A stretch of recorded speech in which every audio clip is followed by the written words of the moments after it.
Kia ora, welcome to Cinema in Context as we discuss all things film and the connections between. My name's Jeremy Downing. I'm William Chen. I'm Sarah Watt. And I'm Max Tarrant. And this week we're discussing two Woody Allen films.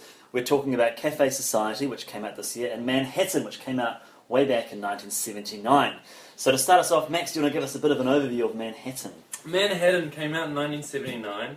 It's a classic in Woody Allen's oeuvre, if I pronounce that correctly. And this is his first black and white film. Obviously, Woody Allen's in the main role, and he has his partner in Diane Keating, who plays that fantastically. This is just absolutely classic Woody Allen. It's a love note to the city, but also much of rom-com and established a lot of the tropes of that genre. Great. Café Society. William, give us a bit of context. Café Society. So, we're firmly heading into late period Woody Allen with this movie, album in 2016. Also, kind of a throwback to earlier, more romanticized notions of Hollywood, set in the 1930s and about a Woody Allen surrogate, played by Jesse Eisenberg, who is thrust into the titular Café Society, where he has to learn how to be hoity-toity with the hoity-toits.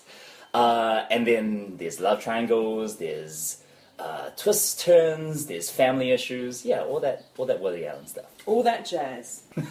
It's appropriate. Lots of jazz in those movies. Yeah.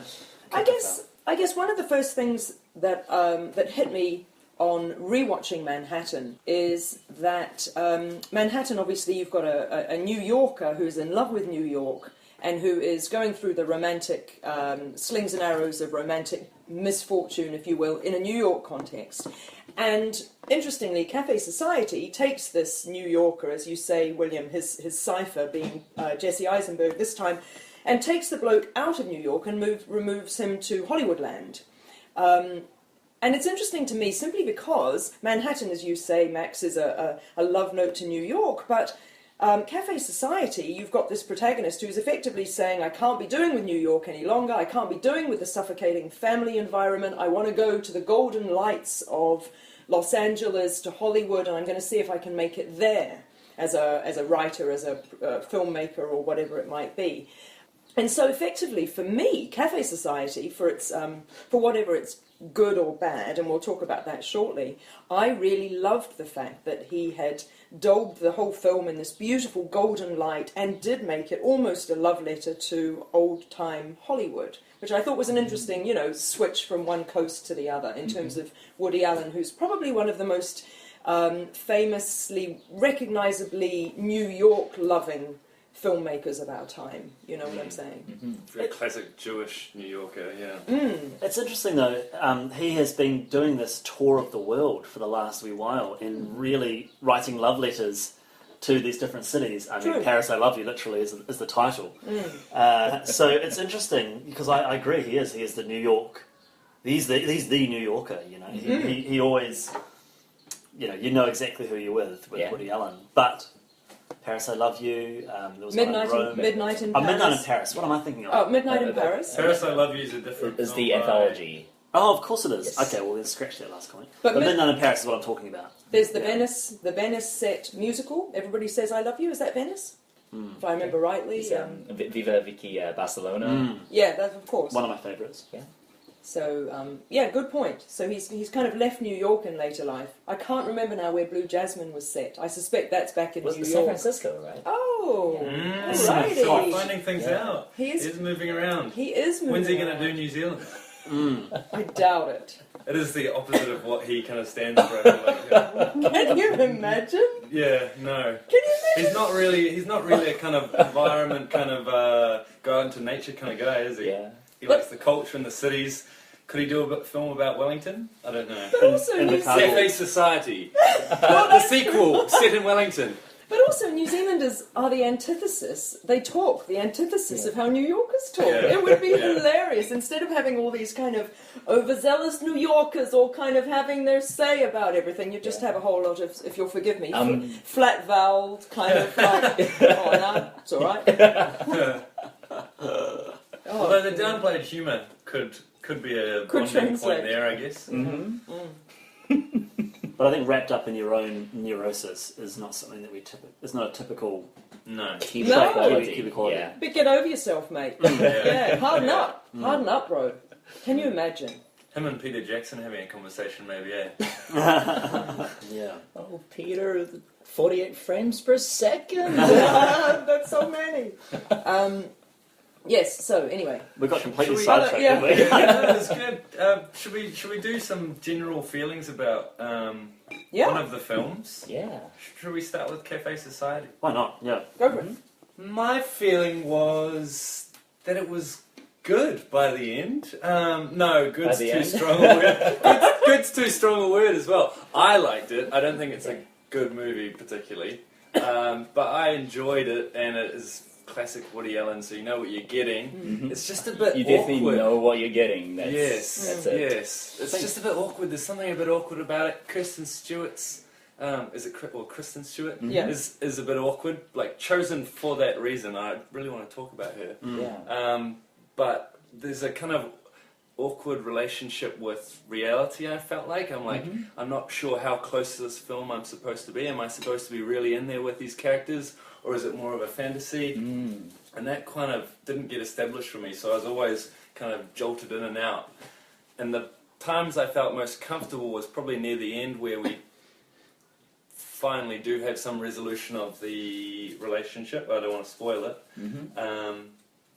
But there were definitely a lot of times, even when the kind of romantic moments that should be very comfortable, where I was kind of like jolted out and feeling like, oh, this doesn't feel natural for some reason. I agree with you in terms of feeling awkward and it being good by the end. Because I was sort of sitting there for the first stuff when it wasn't LA going, oh, this is strange. I'm not clicking with this. And the moment it moved to New York, it was... I Oh, you really mean enjoyed it. moved to LA? Or... No. So it started in LA Right. and then it moves to New York halfway through the film. Right, yes. I don't know right. if it's a huge spoiler to say that. No. And that for me, the whole film picked up. When I guess the Café Society actually became a part of the movie, I was like, oh, this is interesting. And yeah, Kristen Stewart, I think I really enjoyed her performance, but her character was just awful. And every scene with her, I was like, oh, the film just grinds to a halt. But I guess that tension of her character being the kind of like, you know, she's got those two lovers, who will she go with, is where the guts of the film is. She is a nothing character, I think she's chosen both. Personally, I didn't really like her acting, but I think both of those factors. She's this kind of non-person I think Woody Allen as the director projects his desires. 100%. Yeah. And he says in the films things like, "I just loved her face," like some character says that. Yeah. And it's just like this. For me, this is Kristen Stewart, like to the T. Like I don't think she's a great actor, and she feels quite awkward. But she's such a girl next door, and just has this quality that somehow emanates through her. And she doesn't need to talk. The quality of her character would be crap. Yeah, she's just pretty much. And it's just like I just stopped listening a lot of the time. Yeah, Sadly, there's no real character there. Oh, sorry. So when she does talk, I never found anything of value. Unfortunately. But I think it's done on purpose in a way. Do you think so? I don't know. I think a lot of her character it's placed upon her by kind of clunky exposition from both Jesse Eisenberg and Steve Carell's character. Look, she's a mechanism, or she is basically she's the prop. She's the prop for the because guys. Yes, she is that's the right. man. Yeah. She is the woman. Sorry, that both men are in love with, and it's Yeah. not a spoiler. Yeah. But both men fall in love with her. And to me, she is the 2000s version of, obviously, Diane Keaton in Manhattan, who, again, is not a prop, interestingly, because she's extremely articulate and vocal, but she is the woman who both Gail, and Woody Allen's character, hang on, Yale. Yale Yale. and Woody Allen's character are in love with, right? So once again, you've got two people, the two men with a close relationship. You've got uncle and nephew in Café Society. You've got best mates in Manhattan. They're both in love with the same woman, and the woman, interestingly, in both cases, is she sort of oscillates, doesn't she, between whether she's particularly in love with one or particularly in love with the other, and but she's a cool person to hang out with.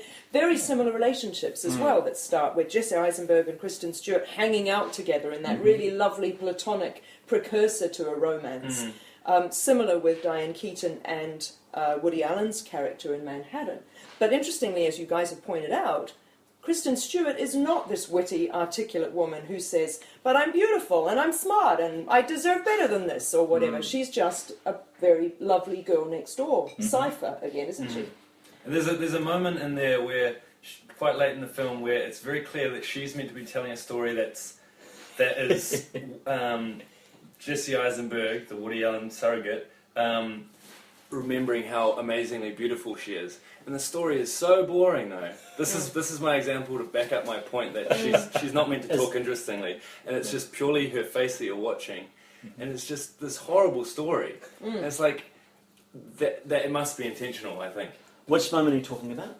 This is when they come and sit down at his new bar. But isn't in LA. that supposed to be that she's become the Hollywood... She's become the bimbo? Isn't that the point of that story? But she doesn't kind of pull it off either way, No, does she? she completely does not. And she doesn't... I think she doesn't pull off the pre-transformation where she's supposed to be so, like, unaffected by Hollywood corruption and by... well, none of it. It's just, a big dud, I would say. Yeah. And I don't understand why Steve Carell's character, being a hotshot Hollywood producer type guy, I don't really understand. I understand why he's attracted to her as his assistant, but I don't understand why he wants to marry her and have a life with her. And so do you think it doesn't get pulled off at all, does it? Doesn't really. Do you think if Jennifer Lawrence had been in that role, it would have been different? Oh, jeez. You're not a fan? Oh, look, I love Jennifer Lawrence, but she's ubiquitous, and I'm kind of tired of that. Okay, well, who then? Who would be better in that role? Someone with a bit more Scarlett charisma. Johansson? I don't know. Scarlett Johansson has pluck. She's probably too confident. Yeah. There's something about Kristen Stewart's lack of confidence that does suit that position. She's just such a girl next door that she can't even act. I think what you guys have identified is precisely something you've touched upon, Max, at the very beginning when you said it was good. Well, wait, it wasn't good, but I enjoyed it. Yeah. I feel as though, as you say, William, it's classic Woody Allen in its conventions, but it's not a great film, and it's not a great Woody Allen film. And I personally, I enjoyed it as well. I enjoyed it because I love drinking champagne out of champagne saucers. I love the idea of wearing these beautiful dresses, and I would love to spend all my life sitting around in one of those bars. So it does succeed in only in wish communicating that fulfillment. aspect, And when you mentioned earlier, is it reality or is it fantasy? I feel very strongly that all I got from it is fantasy, because I didn't care. I was not invested in what happened to the people in it. And I mean, there's even, like, there's kind of, and maybe spoiler, whatever, who cares? There's notions of adultery, or kind of, there are things that emotionally could be quite hard-hitting, and that I might find quite sort of troubling or distressing. But I feel as though Woody Allen treats these things as, well, you can't help who you fall in love with. And now I'm in love with someone else, and so it's no big deal. And I found... And he does that in Manhattan as well, He's dating a 17-year-old in Manhattan. But does Would he rather be with Diane Keaton? And then does he want to go back with Mariel Hemingway? And And it's, I don't know. And this comes on to the whole big chapter of the book that we're about to open, no doubt, about Woody Allen as auteur.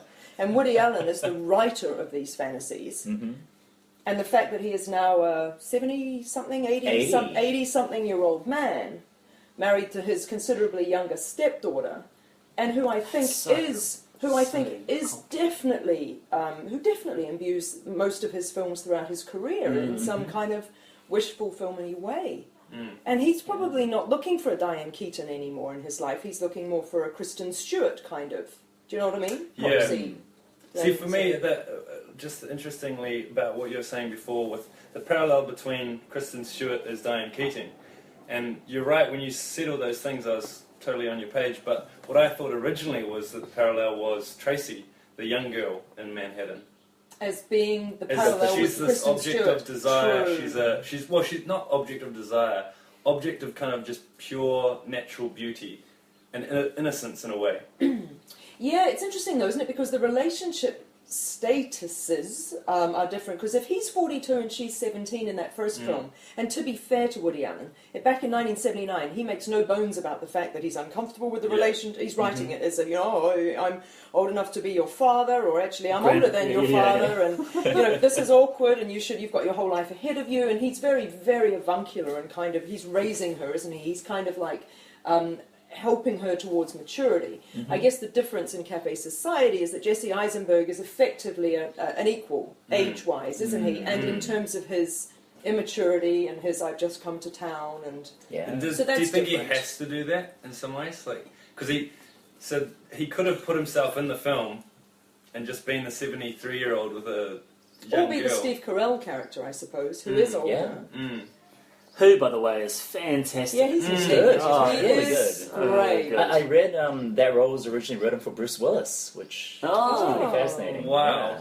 And Willis had to drop out. They got Steve Carell. And Steve Carell was great, right? Yeah. 'Cause Really good. he was terrific. That great farce with him at the coat check is just... Yeah.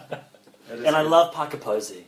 Yes, She, so good. anything she's in, and she's only in it this for a little small... She brings so much light and so much energy to the movie as well. Yeah, and often when I watch her, she's in the... Like we were talking the other day about Mascots, the new Christopher Guest film, and she does that kind of outrageous comedy so well. But just to see her in a relatively real role, you know, it is heightened. Yeah. But she brings just the sincerity to that role. It's just lovely. I love Parker Posey.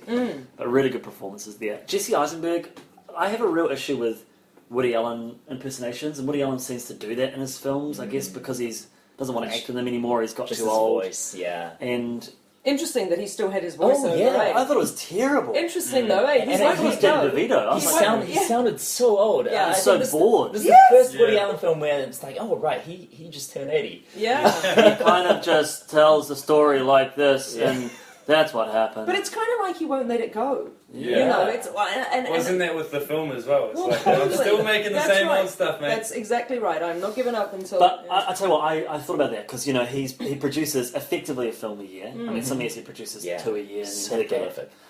which is that whole. I love the idea of quantity producing Me quality. too. You know, just Me he just too. keeps pumping them out. Yeah. One of them will be great, but he's Sure. not. Obviously, he's not concerned about Yes. creating the perfect movie. Right. He just makes it, and just likes to make stories. Tell Yeah. so stories. good. absolutely. And I do it's- admire that. It's like I was sitting there watching it, and when the titles came up, and it's the same font, Always. and it's the same kind of format and structure. I thought it's almost like watching a piece of theatre. You know, you're going to the theatre, you're watching the next Woody Allen film, and you know the tropes are there. I don't really mind. I don't mind that there's a voiceover. I don't mind that there's kind of the story that just evolves and takes you where it's going to take you. You don't really know where you're going to go. I was sort of thinking there, going, okay, these two characters, they've fallen in love, they've created a relationship. That happens in like a 10-second montage with a voiceover, which I could criticise as being very lazy, but he's just not concerned with. No. He's just not concerned with. I like that, the fact that he's pumping these movies out, and I did like going into this. You feel like he's being confident, he's being bold. He's not like he obviously there's some tropes that he keeps the same, but at the same time he's like, I'm just making this movie, man. I'm just I'm doing some things. I'm going to have this really bold gold light, cool, and it kind of doesn't work the whole thing altogether. But you're right, like if he keeps on making them, sometimes because when it does work, it's because I love Vicky Cristina Barcelona, and I love Midnight in Paris. Even if I can't always remember the name of the film. I love Blue Jasmine. And I just think when he sometimes throws the elements together, and that's cinema, isn't it? You never really know if it's going to be great. You need to be confident. I think. You know, you can't get too bogged down and just go, okay, let's do it all slowly and get absolutely everything involved. Just do it quickly and just go, let's try it. Would you? I mean, you know, we all know I love Tarantino, but you know, he's so prescribed. He's the opposite, And he obviously on set he likes to have a certain spontaneity. Who, Alan? Tarantino. But he's so controlling because he wants to have this oeuvre. You know, he wants anybody to pick up one of his films and it'd be great. But it's a very different philosophy to Alan, who just creates. I feel like Woody Allen is a storyteller, and his stories are more or less local stories, aren't they? They're usually fairly intimate. They're relationship based. I think one of the reasons Midnight in Paris is actually one of my favourites is that it actually stepped outside of that and moved into that, again, for me, realm of fantasy, because I would love to live in Paris back in the... Time travel. What are we talking? 20s, 30s, 40s? Right? And to drink in those bars with Hemingway and people like that. And so to me, suddenly it was doing something a little bit different and magical realism and stuff. But otherwise, Woody Allen's films are the same. kind of, right? And except that, as we've said, geographically now he'll give us a different setting. But I felt that this one suffered in terms of its script, and I feel as though certainly in the 70s, what made him so great was he was the one on screen delivering these kind of very wry witticisms with an absolute deadpan face. And now I find that his script, I thought this script was very sort of average. There was nothing that I remembered as being particularly witty. Yeah, there were some opportunities there as well, that like just some scenes that don't quite sustain the tension or the humour that there almost could be. There was one highlight though. I really enjoyed Anna Camp as the prostitute. Oh yes, yes, right. Nice That was great. That actually, which, yeah. that was superb, and that was very well scripted and exceedingly well and the acted. timing was good, and it was Yeah. just really, really snappy and, You're and so lovely right. energy. Eisenberg's mum was quite good as well. Yeah. She was pretty great as a kind of the Jewish matriarch. I loved all the gangster stuff. Oh, the Asides of Corey I Stoll. thought the true, gangster true. stuff and the sister, I thought that whole storyline, that's when the film lifted for me. You're so right. Because at the I'm being too hard. Because at the start of the film, I was like, why are they bringing this random It's a huge asides? family, Like, yeah. random asides of the family, like, is this going to come into it? And then when it did, I was like, this, Yeah. That whole, this just the again, the farce, I guess, well, not farce, the crash cuts to the bodies being Thrown into thrown That into was some Yeah, good. meat. That was good. Yeah. The whole thing could have been pushed the stylization a bit further, I Yeah. think. And that would have made it a little bit less awkward, a little bit less... You're clear that it's fantasy and we're just kind of playing around here. I actually found those crash cuts, I actually found those way too on the nose, and I'm a fairly on the nose person, so if I'm saying this, they must be terrible. Because I actually thought, you've got, was it a voiceover, or at very least it comes off as voiceover, and they're saying something like, oh, he's disappeared. And we know why he's disappeared, in inverted commas, and we don't therefore need to see somebody being sort of, Yeah, but then when shoveled it into the back repeated of it, a it was car kind of or like... whatever, but The repetition helped. yeah, I guess. By going back to it, it's kind of like, we know that was on the nose the first time, but, But it's funny. it's funny if you keep on smashing it. Yeah, maybe like that's true. banging Yeah. your head against The, it. the voiceover in Café Society I thought was just terribly written. Yeah. It was just explaining things we were already It Yeah. didn't seeing. mean anything. Yeah. It didn't. Whereas Yeah. the voiceover in Manhattan is Manhattan. fantastic. Like Yeah. that opening sequence, and I just, you can see, that he wrote that film for that music, the Gershwin music. And Yeah. just Yeah. the way that he's rewriting the start of his book, Yeah. and all the things he's saying is New York. Yeah. That's so brilliant, and just the lingering shots of New York City, and it's like. I'm not as hugely enamored with Manhattan as I am with, say, Annie Hall. I rewatched Annie Hall recently. I love that film. Because Manhattan is a little bit more... It's a bit more of a downer. Just slightly. But the shot, the filming, it makes up for it for me. Yeah. Every single one of those shots of that montage is like just a piece of art. In the opening of Manhattan. In the opening of Manhattan, Yeah. But just the whole filming of Manhattan. Yeah. And Café Society. Just, you turn to me and you're like, mise en scene. And like, just, everything is just Beautiful. beautifully Yes. put I together. think both the cinematographers have done amazing jobs with black and white. And what was Technicolor. Yeah, It's I mean, Technicolor, isn't it? Café Society was Café his first digital film, right? Oh, really? I think so, because like the very opening shot where it shows a real flash, like Art Deco Hollywood mats, I was shocked at how sharp the edges were, because it was all straight lines, corners, and we, Max and Jim and I went to see it at our local art house cinema.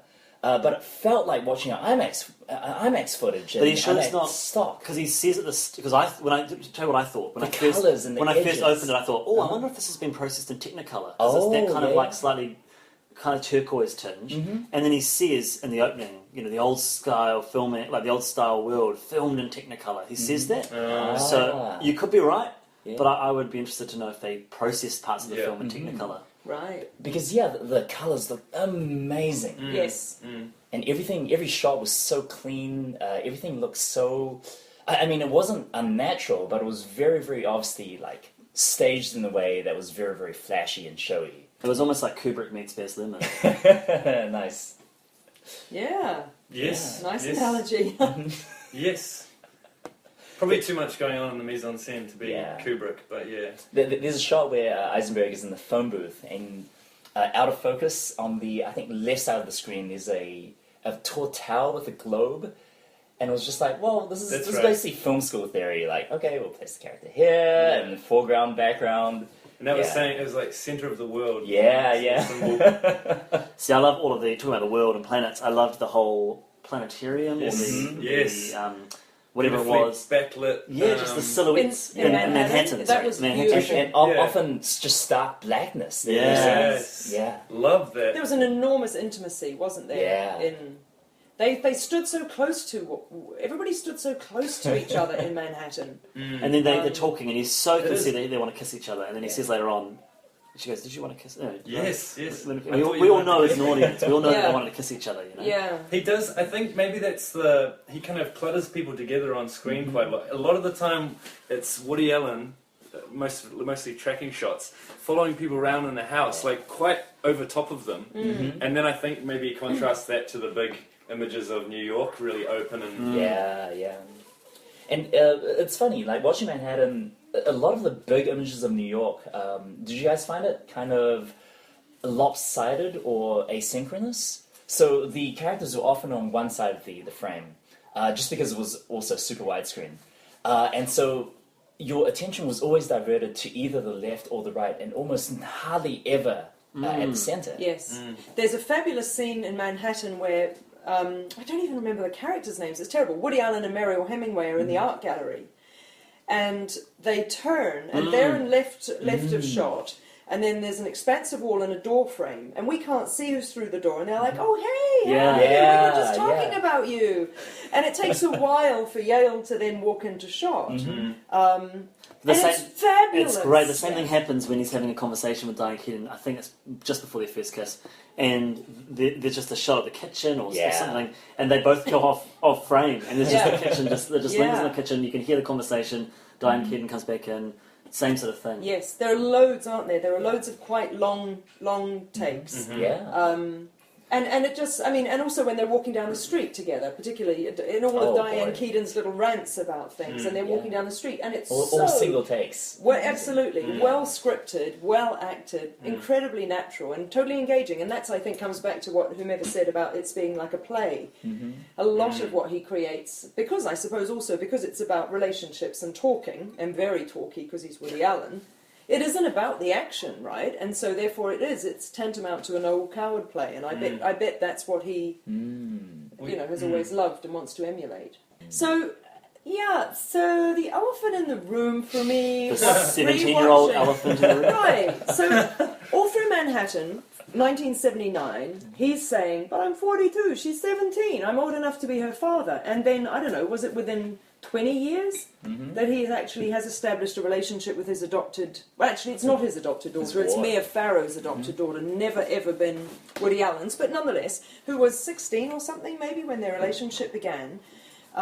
It's just kind of interesting to me. And I know this is not the first time anybody's had this revelation. I'm sure that there have been articles, both academic and slightly more slanderous, written about this sort of thing for ages.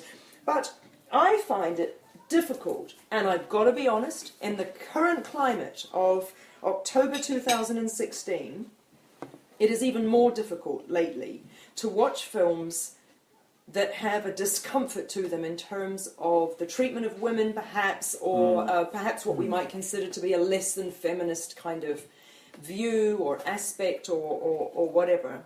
And I realise I'm chucking together a whole lot of different sort of, thoughts and issues here, but it's discomforting for me. I can't treat the Woody Allen-Mariel Hemingway relationship as, oh, well, she's super mature, and it's consensual, and it's okay. And Sarah, especially given the very ending of the movie, which is horrendous, like the implications of what happens in Manhattan. What, when he turns up just as she's about to go off to college? Ready to destroy her life, basically. And even he has advised against this himself earlier in the movie. Yeah. And the kind of coy smile. Yeah. Can we talk about what's her name? Hemingway? I think it's Mariel Hemingway. And she is the granddaughter of Ernest Hemingway, isn't she? I believe she may be.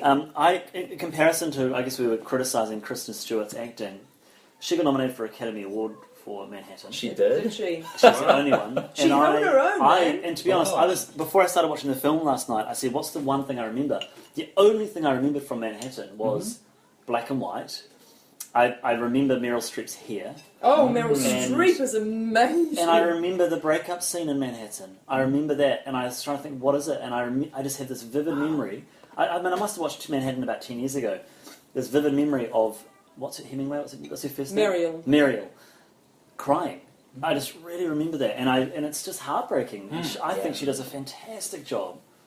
And then Woody Allen's hand kind of coming off Don't off cry. stage, and then just it's real so awkward. Yeah, don't Yeah. cry. But it's great because it's supposed to be awkward, Yeah. and you feel everything in that scene from both characters. I mean, I think quite aside from anything, one of the other issues I have with it is that Woody Allen is not an attractive man to me. And look, I like it. I like cerebral. Don't get me wrong. I like witty, wordy, cerebral. And I don't got to be handsome. But Woody Allen is not it. And so I find actually, as his time has gone on, I've started to go. Not the gall exactly, because you can write whatever damn story you like, but he's always put himself in these films where he's with gorgeous. Absolutely, He's a who find him attractive and wonderful to be with. Yeah. And I don't know. I mean, I didn't find that relationship very realistic. I don't the Manhattan one, or yeah, with the younger girl. I didn't feel like, she really could be attracted to this guy for some reason. It just didn't hit me. But it does happen. I mean, it does happen. Young people get enamored with an older person. That's, I would say, taking them for granted. Totally. And look, we don't know. I don't remember there being any backstory about her. In fact, it's Mariel, Mariel, but whatever. I don't remember there being any backstory in the film about. Well, actually, she does have a father, because he says, doesn't he, that if I had to, I'd probably be able to fight him. But you know what I mean. There's all these cliches of if a young woman hasn't had a present father, maybe she will look to sort of replicate that in a relationship and blah, blah, blah, blah, blah. Well, I wonder if as teachers as well. I mean, we are teaching 17-year-olds, and I mean, they do some stupid stuff. Yeah. And they make stupid choices, and you think, oh gosh. And so for a 40-year-old to be going out with a 17-year-old, you know, in my mind, I think there's an abusive element there. That they should know better. I agree, and I feel as though, I mean, you're absolutely right, Jeremy. The four of us actually have signed, I'm sure we signed some piece of paper that suggests that we have a duty of care towards these young people. So you're absolutely right. Even if it's legal for us at 42 or as young as you chaps are, to be in a relationship with a 17-year-old, I think we would think twice about it.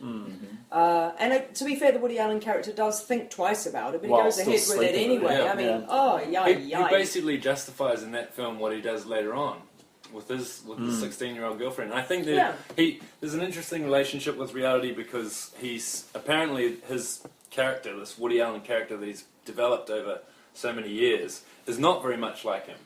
But the interests of the story are, I'm sure, very much what he's interested in real life. So he's really interested in the complexities of social romantic relationships.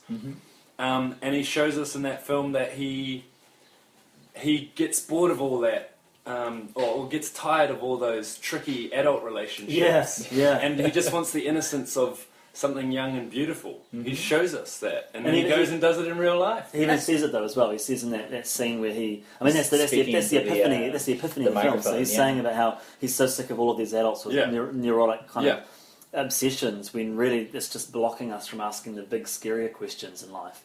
And then of course there's that famous line where he comes to the conclusion that what are the things that make life worth living. And the final thing is Lucy's face, and that's what motivates him to go and have that scene at the end. Yeah, the chase, which is a strange. I think it's a strange chase, because you don't fully know. I don't fully know how he knows that that's where she is, and he sort of he arrives just as she's going to London, and he gets away with it by doing the spotlighting. There's that trope. So he just brings attention to it, and he says, "Oh my gosh, I've arrived just as you're going just now. You mean 2 minutes? In 2 minutes' time, I would have missed you." And that's the way that he gets around that little, that little. Mind you, construct. to be fair, that happens in movies all the time, doesn't it? That someone arrives on the train platform just as the person's Usually they know that they're leaving at that time. True. It's interesting, I'm sure that if we have more mature listeners who were around when the film came out, they're probably, shouting at their, whatever they're listening to us on, computers and going, "You young idiots, you don't understand." And I guess what I'm trying to articulate is we're talking about two films that are, how many did we say, 36 years apart? Yeah, 36, 37. 37 years apart. The 70s was a very different time. Relationships were very different. And I wonder, therefore, is it unfair to look back on films from that era with the 2016 lens on and say, oh, steady on, that's a little bit, inappropriate. Or actually, is that a totally legitimate lens to look through because it's still looking at art and... Well, can I pose an open question to everyone around the table? For both Manhattan and Café Society, are we, as the audience, intentionally, from the filmmaker's point of view, supposed to like any of the characters? Any of the characters? Because I mean, from where I sat, I did not like a single character in Manhattan. I appreciated where they were coming from, but I would hate to be in that group of friends. I would hate to hang out with those guys. Any single one, take a pick.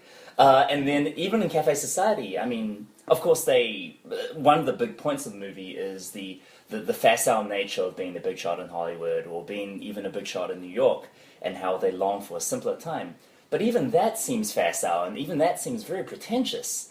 And I don't know whether the films are intentionally saying that these are not very good people who don't have very relatable qualities, or it's something that is not. It's not intentional. Like, what do you guys think? That is a fascinating question. And while you've been asking, I'm going through all the characters I can possibly think of, and I'm thinking Blue Jasmine, Kate Blanchett's character.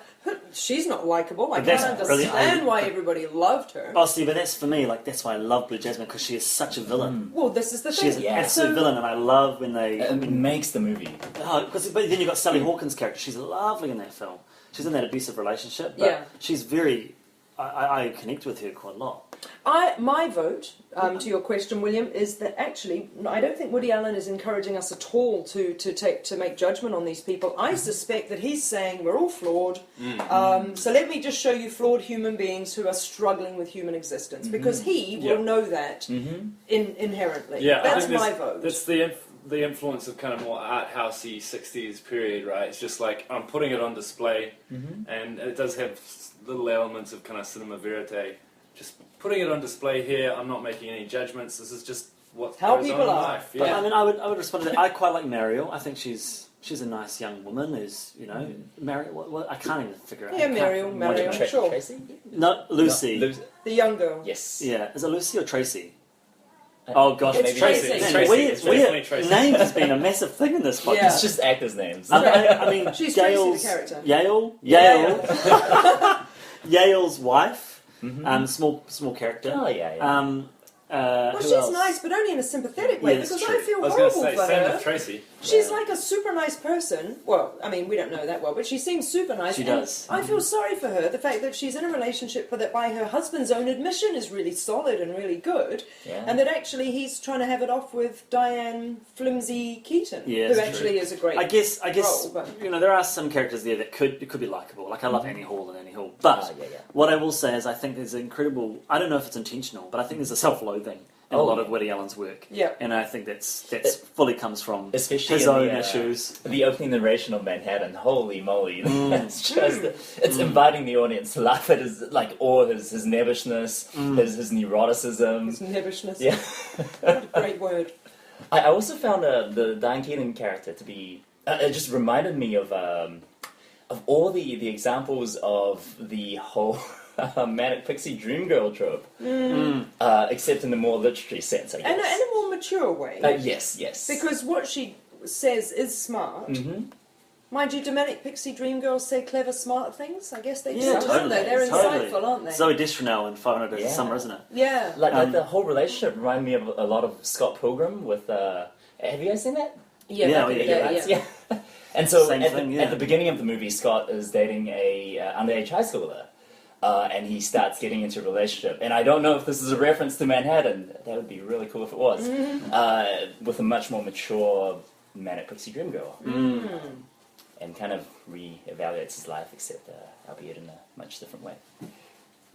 I tell you, I found the ending of Café Society actually more satisfying than the ending of Manhattan. I think it was actually the best part of Café Society. It ended, and I don't want to spoil it, but it ended exactly where I felt it should have ended, because I was like, where the hell is this going?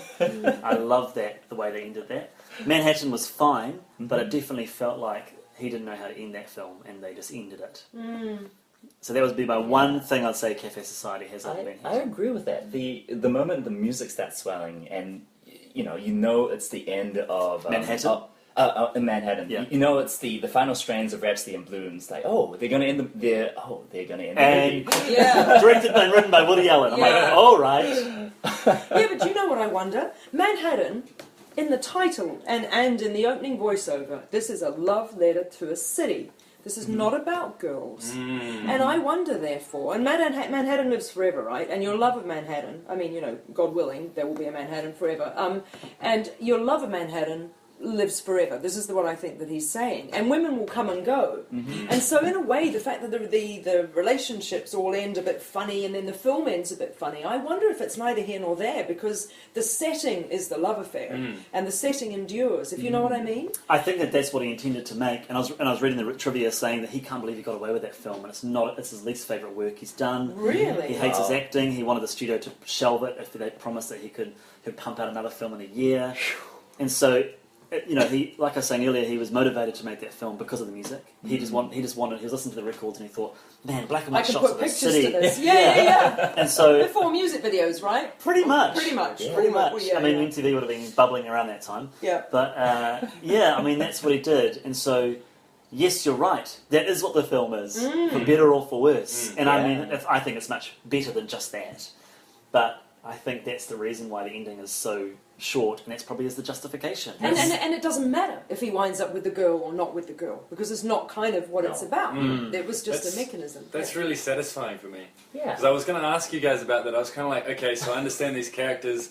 What's the big thing with Manhattan? Which is a bit silly, and I kind of got the point a bit, but you've clarified it, and now my enjoyment for the film is much improved. Thank you for listening, our loyal listeners out there. We hope you enjoyed it. Please check us out in a month's time as we discuss another 2 films. All the best. Ka kite anō.